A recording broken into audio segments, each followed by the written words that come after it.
Matt Lenihan, Boxing Social in association with Empire Fight Store, Forged Irish Stout. We're here. Frank Smith. Frank, before we talk about this fight week, I need to talk about yesterday. What a signing for Matchroom. Jaron Ennis, a guy who everyone's been talking about. It's his time to take over the welterweight scene. Pound for pound, people rate him as one of the best in the sport. Yourselves at Eddie Matchroom. Just talk to me a bit about this signing. Yeah, unbelievable signing. Look, people have been raging about Jaron Boots Ennis for a long time. Everyone wants to sign him, everyone wants him on board, and we got him. And yeah, special fighter who's going to rule for a long time. You know, Eddie said yesterday, definitely a future pound for pound star. He's got so much to deliver, and now we just need to, tally up the fighting ability with the promotional capacity and build him into the star he deserves to be.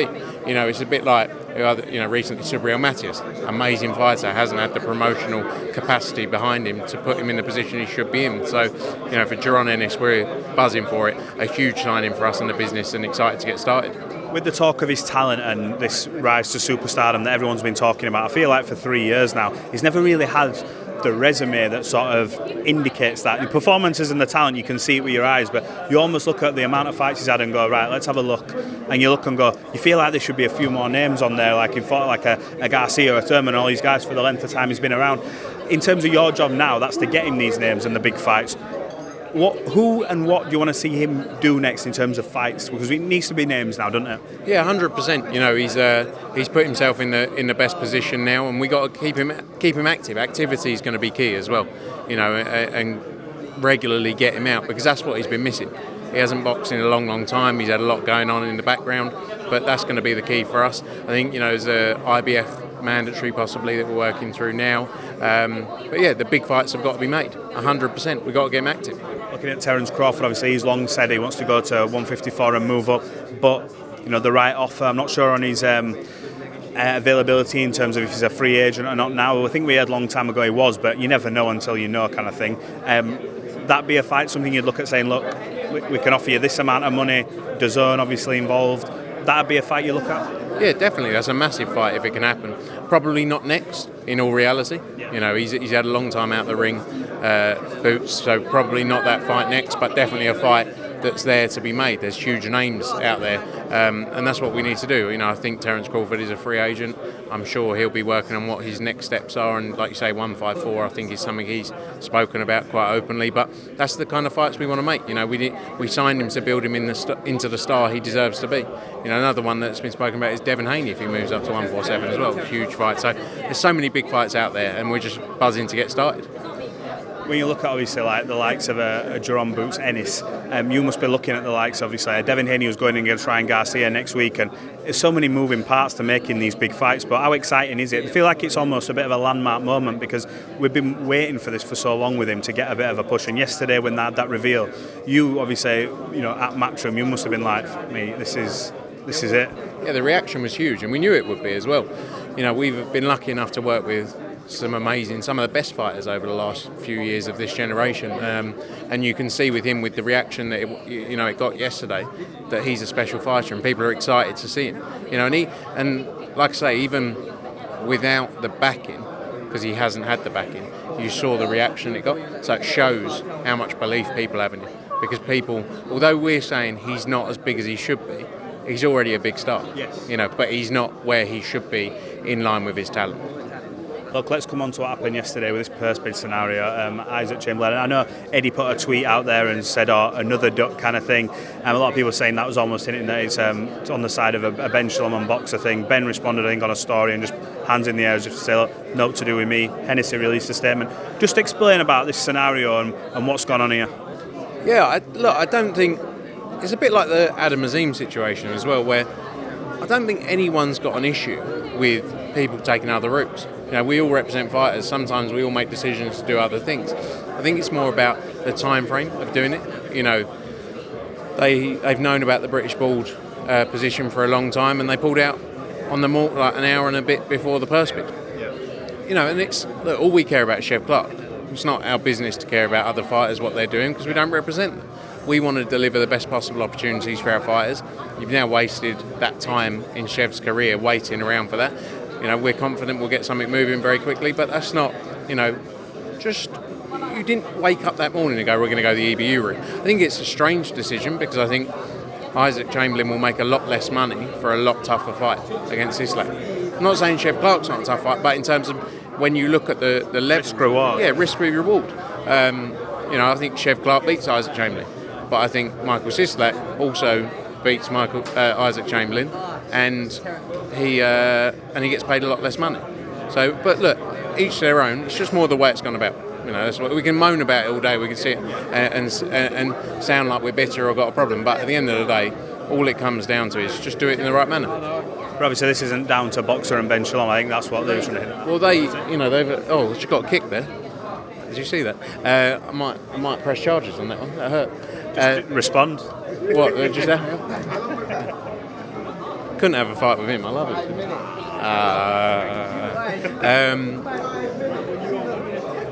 Sorry. I was talking about. I was saying, but this is not directly boxing. They promoted all of his fights recently. They're talking about doing the Vidal Riley fight only last week. Look, I don't know. There's involvement in there some way along the road, isn't there? Otherwise, why would they have been promoting all of his fights? But anyway, we sound like we're just going on and on about things. Is what it is. Hopefully people learn from it and we go from there. 100%. Look, next week, Devin Haney, Ryan Garcia. As a fan, how much are you looking forward to that fight? Devin Haney, a guy who you've obviously worked with for a number of years, left and come back, pound for pound, one of the best in the sport. Against Ryan Garcia, a huge name.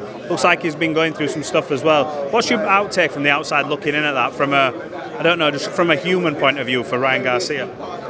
Yeah, look, he seems to be on it. He seems to be training hard, Ryan Garcia. I think he's not the only fighter ever that will have been going through things. His has been very public, obviously, over the last couple of months, but he seems very much on it. Everyone who's spent time around him says he's in great shape and taking it very seriously. Devin Haney's a tremendous fighter, as you say. We've been lucky enough to work with him for a long time now, and he's a fighter that hasn't gone about it the easy way. To win the belts, he's made moves to go here, there. He took on Regis Prograis. People thought it was a 50-50 fight, and he won nearly every round of that fight. So Devin Haney's a special fighter, and I think you're in for a great night of entertainment. I think Ryan Garcia knows the pressures on him, and respect to Ryan Garcia as well, because he's gone into big fights. He did it against Tank. He went into a real fight there. When many people in his position would have just coasted it out probably. He wants to be the best in the sport, and you have to respect that. And wins, losses, everyone wants a win, but at the end of the day, if you want to create a legacy, you want to go in there against the best fighters. So respect him for doing that. And Devin Haney's done the same, as I say. To go and win, become undisputed champion at 135, gone up to 140, and probably the toughest fighter at the time in Regis Prograis. We're even talking about 147 as well. So two great fighters coming together at the right time as well of their careers. Fury Usyk coming closer. I know obviously your loyalties lie with Anthony Joshua, but as the time gets closer, because we want to see Fury Usyk, are you more like just hoping that Fury gets through this? Like, please don't mess this up, because this is gonna set us back for this mega fight. Is it that part of you who's like, please just get this done? Look, I think the Fury Joshua fight is huge regardless. So much focus around now is around wins. At the end of the day, should be around making the biggest possible fights, and just because a fight has been defeated doesn't take away really, in the right fights, doesn't take away from that value of what people want to see. People will always want to see AJ against Tyson Fury. Look, I hope Tyson Fury can become undisputed champion. I love, we've had a great relationship with Usyk over the years. He's great, him and his team to deal with. At the end of the day, we're in for a brilliant fight. We're finally seeing the undisputed heavyweight championship of the world. May the best man win, and that's why we love heavyweight boxing, because you never really know what's coming. How do you see it going? I don't know. I honestly, hard to predict, isn't it? I think it's really hard to predict. I think Oleksandr Usyk's a tremendous fighter. What he's done at cruiserweight, what he's done at heavyweight, what he's done as an amateur, he's arguably pound for pound top three, I'd say. But when you then look at Tyson Fury, people count him out all the time, and he manages to do what he does. So look, I think we're in for a great fight, and that's why people are intrigued, because you don't know which way it's going to go, and I'm excited for it. AJ News, what you're hoping to get from Anthony Joshua? You're hoping to get him back, obviously after that fight. I'm assuming he's going to be there to watch the fight between Fury Usyk, but yeah, possibly. I don't know what's planned yet. We're going to work at. Look, he's been very busy. 11 months. He's had 4 fights. The most active I think he's ever been since the early days of his career. Showing in his performances, hasn't it? Though it looks like it's kept him sharp. 100%. But then also you only have to look at. He moved very quickly when he won the world title, and he didn't really ever have that time, I don't think, really to develop all of his skill set. And I think you're finally seeing the full package of Anthony Joshua, with what made him great to begin with, what he's learned over the years. And I think, like I say, you're seeing a brilliant Anthony Joshua right now in the form of his life, and that's why I believe he can go on and win all the belts and beat all of them.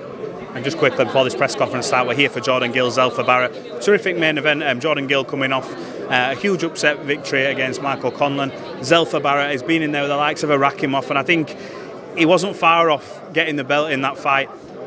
This is a great fight in Manchester on Saturday. Just talk to me about the main event and how good this card is. Yeah, tremendous main event. And look, these guys respect both Jordan Gill and Zelfa Barrett because, maybe a fight traditionally or historically may not have happened. But it's the two guys really who need to come out of this. Whoever comes out on top sets them up for a world title challenge. As you say, Zelfa Barrett went in against Rakimov, tremendous performance, didn't get the win that night, but he showed a lot of heart.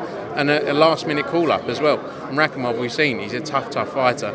Jordan Gill, a great win against Michael Conlan, shocked a lot of people that night.